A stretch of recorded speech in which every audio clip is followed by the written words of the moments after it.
Olá, eu sou a irmã Martina e esse é o nono encontro da nossa série sobre grandes cardeais do século XX. Nós falamos, enfim, de várias pessoas, inclusive que morreram há pouco tempo, já no terceiro milênio, pessoas de diferentes países, diferentes continentes, diferentes, enfim, culturas e histórias.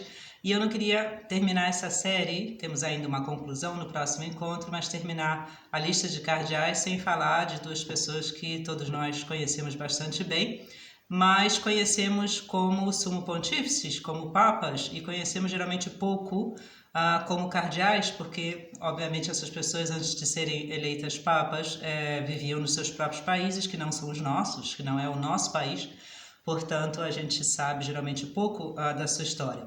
No entanto, hoje queria muito recomendar na internet, se encontra facilmente, inclusive vídeos, documentários, geralmente em língua estrangeira, mas em português há coisas boas também, sobre a biografia, enfim, né, dessas pessoas, vale a pena pesquisar. Eu estou me referindo aqui, obviamente, ao cardeal Karol Wojtyła, de Cracóvia, na Polônia, e ao cardeal Josef Ratzinger, de Munique, na Alemanha. Nenhum dos dois foi cardeal da cidade mais importante do seu país, da capital do país, como muitos dos que aqui a gente mencionou foram.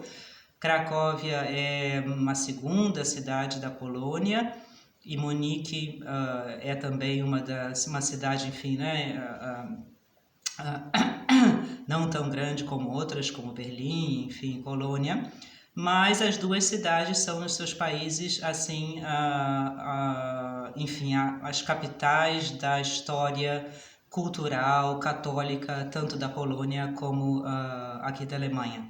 E, portanto, ser arcebispo cardeal de Cracóvia ou de Munique tem para a história, enfim, eclesiástica, né, da Polônia e da Alemanha uma importância muito grande. Esses dois homens, que nós conhecemos como o Papa João Paulo II e o Papa Bento XVI, foram também, obviamente, cardeais antes de ser Papa. E seria interessante a gente fazer algumas observações sobre o que a gente poderia aprender deles como cardeais. O que eles, antes de ser Papa, já nos ensinariam nesse sentido, né, da gente justamente encontrar modelos para a nossa vida, não só como sacerdotes, como religiosos, mas também como leigos católicos. A gente sabe, em primeiro lugar, que a vida de ambos não foi absolutamente fácil. A gente tem às vezes a tendência no Brasil a achar que toda pessoa que nasceu na Europa, de certa forma, né, tem a vida mais rica do que a nossa, tem a vida mais fácil do que a nossa, e a gente assim idealiza um pouco, né, a situação social, política aqui na Europa. E no caso deles isso é exatamente o contrário. A vida deles em comparação com a vida nossa em países onde a liberdade política, apesar de todos os problemas como corrupção e etc., mas a liberdade política existe mais fortemente. Nós tivemos também, enfim, ditaduras e coisas assim, mas não se comparam ao que foi o comunismo e o nazismo aqui na Europa. A vida deles foi uma vida, sobretudo na sua juventude, muito difícil. Nenhum dos dois era de família nem rica, nem, enfim, né, o que a gente poderia chamar de classe média. Os dois eram de famílias muito modestas. Os dois nasceram em cidadezinhas muito pequenas, portanto não tiveram absolutamente, né, uma educação de cidade grande, não eram, enfim, pessoas que tinham acesso por exemplo, né, teatros, cinemas, absolutamente. Os dois eram de famílias extremamente, vamos dizer assim, reservadas, no sentido de que o núcleo familiar era muito importante e a maioria das diversões que eles tinham, enfim, né, dos dias de festa, eram passados em família. Não eram pessoas que em criança ou na juventude conheciam isso que pra gente hoje no Brasil é tão comum, né? Sair em festas, fazer coisas assim públicas, absolutamente, mesmo porque os tempos eram difíceis, a situação financeira das duas famílias não era fácil. E, além disso, os dois, antes ainda de completarem os 20 anos, viram a grande tragédia da Segunda Guerra Mundial. No caso da Polônia, uma tragédia, né, de morte, de tortura, de campos de concentração, de dominação por dois países estrangeiros. No caso da Alemanha, tragédia também para aquelas pessoas que aqui viviam e que não compartilhavam enfim, né, o que o governo nazista alemão queria fazer, que a rigor era a grande maioria das pessoas, né, a maioria das pessoas não fez parte de uma resistência, obviamente, isso é uma minoria, mas a grande maioria das pessoas não era nazista, né, enfim, né, concordava com aquilo, sofria, portanto, muito também represálias, quando não perseguição física clara por parte do seu próprio governo.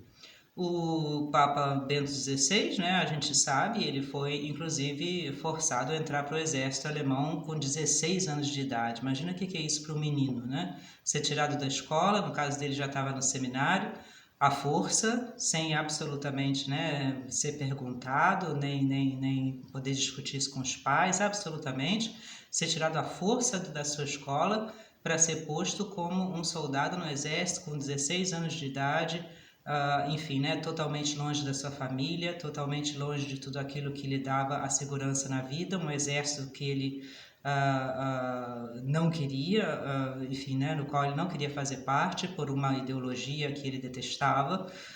Imagina o medo que isso significa, a insegurança que isso significa para a vida de uma pessoa. Situações muito duras que a gente imagina, enfim, né, às vezes não consegue nem imaginar.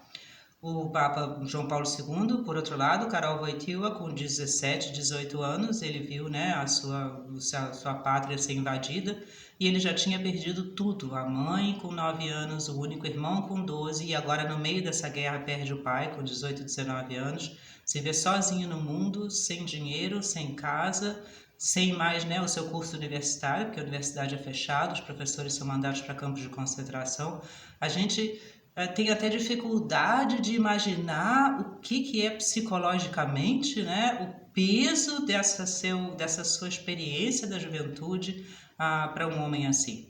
E, no entanto, era um homem cheio de alegria, cheio de segurança, cheio de paz, né? Amado por isso, né? O Papa João Paulo II, enfim, irradiava segurança, paz, amor. E o cardeal Ratzinger, futuro Papa Bento XVI, de uma forma diferente, uma personalidade mais típica acadêmica, né? Tímida, mas também uma pessoa de uma boa educação, de uma amabilidade com os outros. A gente imagina o que custou a esses homens, o que custou a essas pessoas, né, passar por cima no sentido de realmente perdoar, de realmente, enfim, né, entregar nas mãos de Deus todo esse sofrimento que eles viveram, enfim, na sua juventude. E ainda assim, depois da guerra, as suas vidas também não foram fáceis, sobretudo aí, né, do Papa João Paulo II, porque ele viveu toda a sua vida num país que era comunista. E isso queria dizer, de certa forma, uma vida constantemente em luta e constantemente com medo, né? Havia também prisões, havia também torturas e assim por diante. É uma vida que não descansa nunca, nem durante a noite você dorme sossegado, porque você não sabe se a polícia secreta vai bater na sua porta, sobretudo se você é padre e depois ainda bispo, né, arcebispo e cardeal. É uma vida de constante vigilância, vigilância do que você fala, vigilância de com quem você fala, né? E você, como líder da sua diocese, está obviamente, né? Hoje em dia, né? Se podem consultar, por exemplo, todas enfim, né, reportagens que o Partido Comunista fazia sobre ele, todos os documentos secretos e etc. Para o cardeal Ratzinger, isso era muito mais fácil. A Alemanha, depois da guerra, a Alemanha na qual ele viveu, a Alemanha Ocidental, já era um país democrático, um país livre, esse medo não havia, mas sim havia todo o drama do pós-guerra, né? A Alemanha passou, até que a Alemanha se recuperasse, se de novo abrisse, vamos dizer assim, a vida internacional normal, foram 10, 20 anos de esforços. E há uma vergonha muito grande do passado do país, né? Há todo um sentimento de culpa porque você fez parte de um país que teve esse regime, embora você mesmo fosse contra esse regime. É uma situação também histórica, cultural muito complicada. E, no entanto, esses dois homens foram, já como bispos e cardeais, pessoas de uma segurança, de uma força que a gente depois viu, enfim, né, se desdobrando nos seus pontificados. O que está por trás disso? O que esses dois cardeais nos ensinam? Vamos ver, por exemplo, o caso aqui do cardeal Ratzinger. Ele logo se ordenou padre muito cedo na vida, com 25, 26 anos, né? Já entrou para o seminário muito cedo, ele e o seu irmão, ou seja, a sua vocação ele tinha muito segura. E logo depois de ordenado, ele, enfim, né, mais ou menos escolheu, porque isso na Alemanha é possível, para um sacerdote, a carreira acadêmica. Ele sempre se sentiu muito mais um intelectual, um acadêmico, alguém que sabe muito melhor, né, se dedicar ao estudo e escrever do que um pastor, no sentido de lidar com as pessoas, de ser um organizador, etc.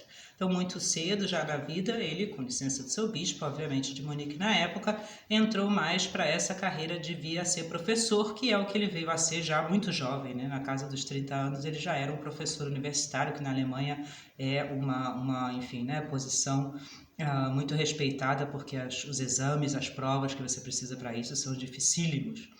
E ele, a rigor, essa era a sua vocação segundo os planos dele. Ele sempre quis ser um professor, realmente, né? Ele não quis, não era, vamos dizer assim, né, o que ele desejava, o que ele esperava, que ele viesse a ter um cargo administrativo ou um cargo pastoral. E como professor ele sofreu muito já, ele foi professor durante alguns anos, enfim, em duas universidades mais ao norte da Alemanha, depois foi professor na Universidade de Tübingen, que é uma universidade muito famosa na Alemanha, mas que a partir da década de 60 se tornou extremamente esquerdista, extremamente liberal. Ainda é hoje, mas enfim, né, hoje menos um pouco. Mas a Universidade de Tübingen viveu toda aquela, enfim, né, revolução estudantil da década de 60 e 70, havia inclusive violência física muito forte, né? E ele se sentiu, obviamente, ali muito mal, no sentido de que ele começou a ver que eu aqui não posso me dedicar ao trabalho acadêmico, né? A universidade foi fechada várias vezes, polícia entrou na universidade, né? Havia constantemente lutas com os alunos. Ele, a rigor, não fez parte dessas lutas, era uma pessoa muito muito quieta, muito reservada, né? E ele tinha uma amizade muito grande com um grupo grande de alunos que de certa forma, continuou no meio de toda essa bagunça, porque obviamente essas revoltas sempre tem um grupo, né? Sempre tem uma minoria ideológica. Grande parte dos professores e alunos querem continuar, mas ele acabou vendo que era impossível, e mesmo com os outros professores aí, né, tinha gente como, por exemplo, Hans Küng, que foi, né, um liberal católico que está vivo até hoje, e ele se sentiu então cada vez mais impossibilitado de realmente levar a cabo um trabalho sério, um trabalho. Isso é um sofrimento muito grande para a pessoa, né? A pessoa, a gente conhece essa realidade muitas vezes também. A pessoa quer se dedicar a um trabalho sério, mas o ambiente não lhe permite, né?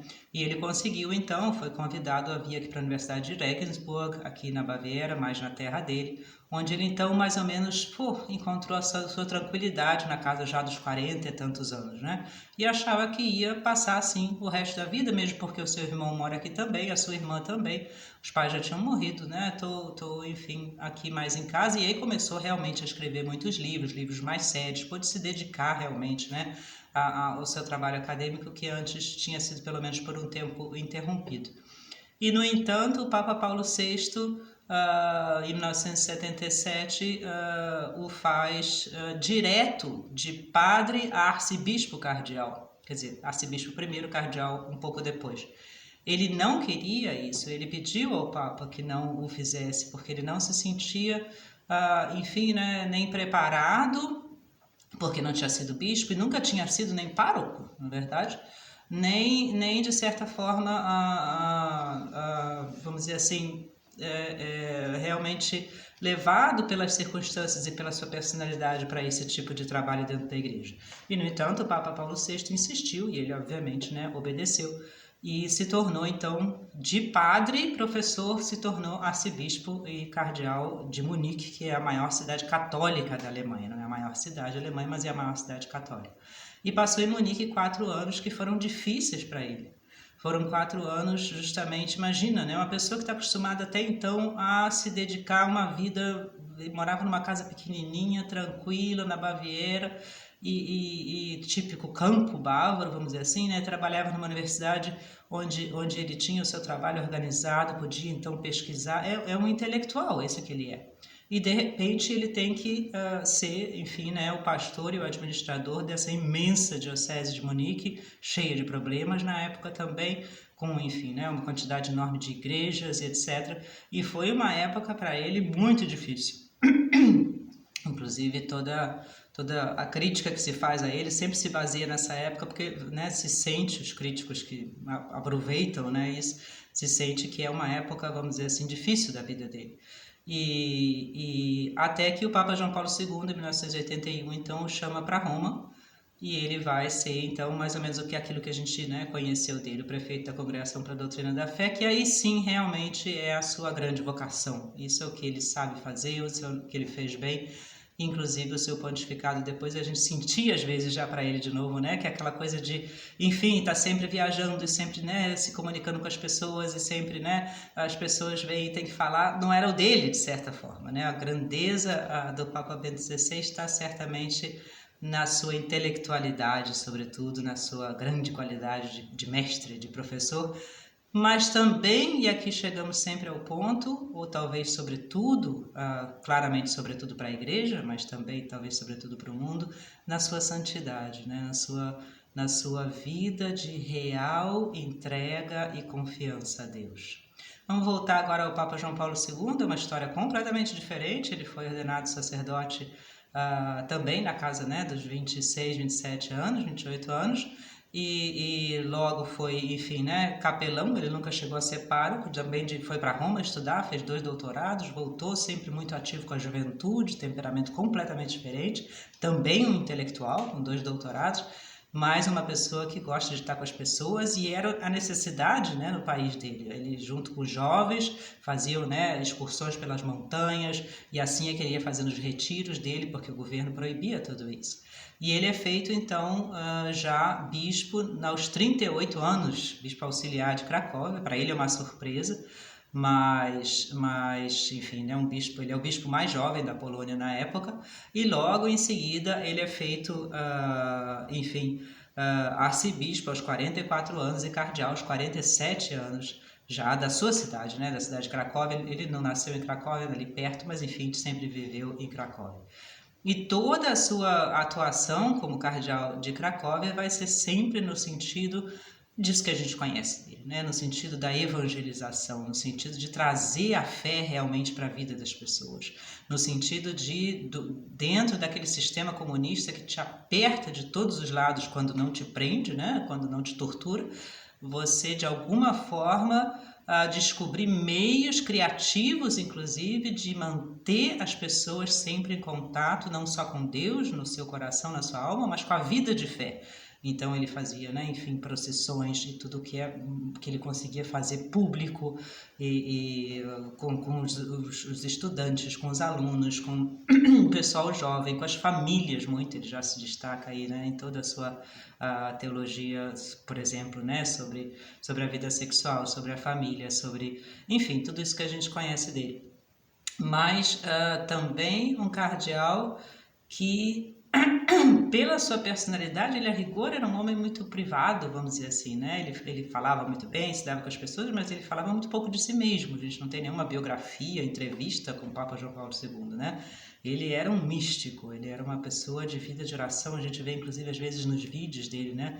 Às vezes num estádio com milhares de pessoas que estão gritando o nome dele, ele consegue ficar completamente quieto e rezando, né? De olhos fechados. A gente vê até os lábios se mexendo. A capacidade que esse homem tem de estar com Deus, seja onde for, é uma coisa impressionante. O próprio Papa Bento XVI falava como cardeal disso dele, né? A gente tem a impressão, quando a gente está na presença dele, de que a gente, de certa forma, está mais perto de Deus.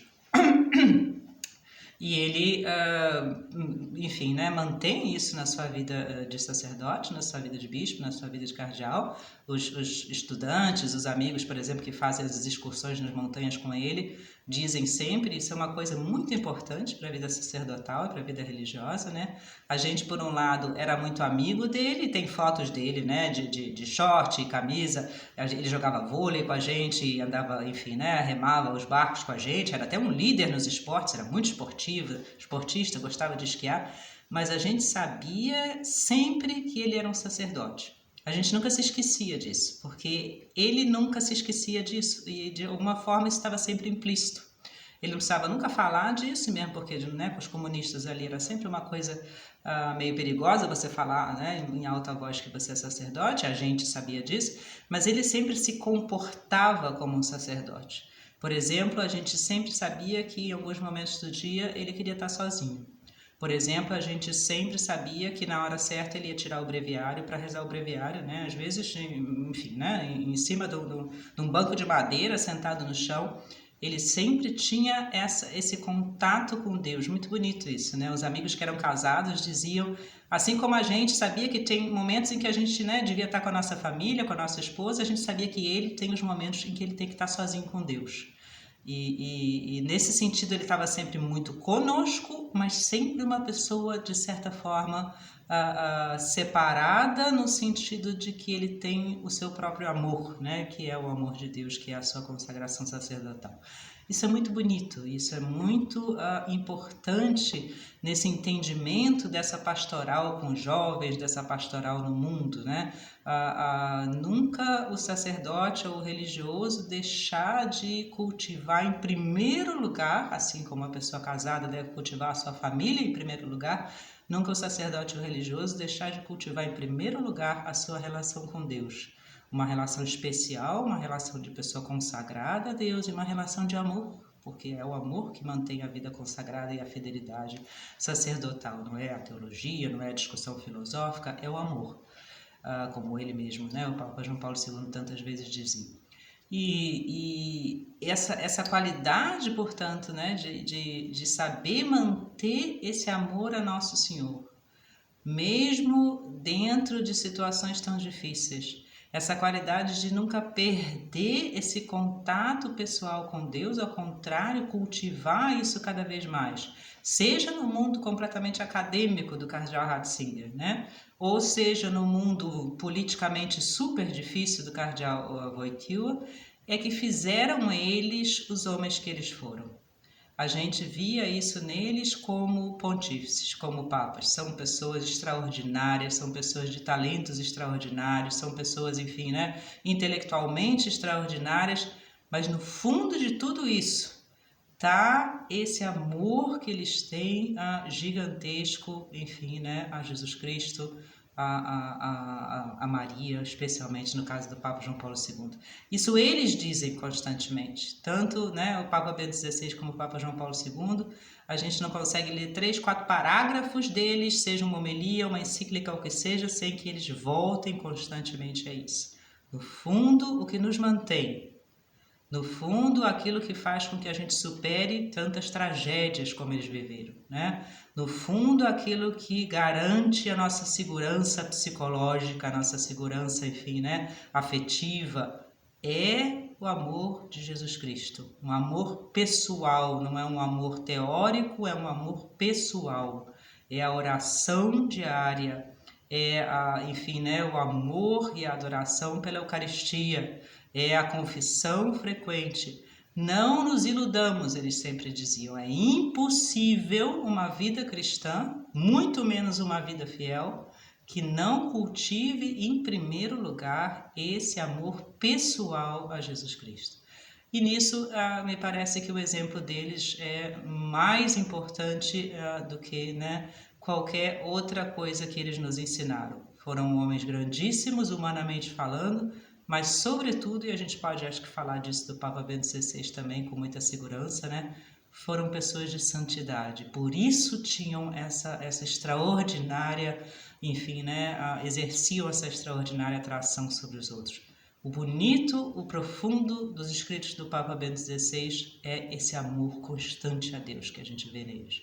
E o segredo daquele entusiasmo que o Papa João Paulo II exercia é o amor de Deus que a gente via nesse homem. E a gente, quem ouviu, lembra disso, né?